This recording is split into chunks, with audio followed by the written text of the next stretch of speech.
So ngayon, papunta ako ng Cotabato City, Mindanao, and nandito ako sa Cebu Pacific office, and sa Davao Airport ako dadaan, and nasugatan ako kasi hinatak yung backpack ko. Ayan, hinatak yan, and siguro gusto akong pagnakawan, and sobrang sakit talaga. Hindi ko alam kung gaano katalas yung, hindi ko makita eh.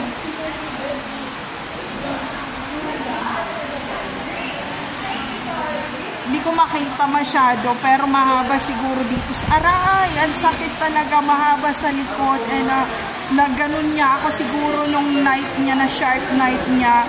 So baka next time dito naman ako matsugi sa litan. So ngayon magpa-flight mode muna ako para magpahinga ng konti, kasi nga hindi na normal, natapyas ata. Ayan o, nakikita nyo ba yung sa likod, ang haba, ang sakit. O ano naman ang ginamit yan, ayan o.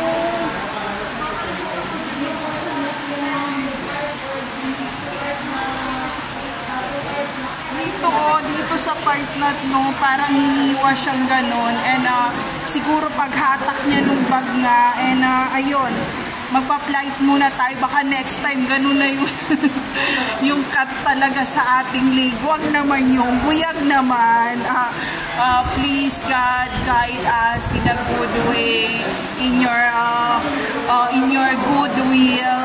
Amen. So ayun lang, so papunta ako ngayon. So ito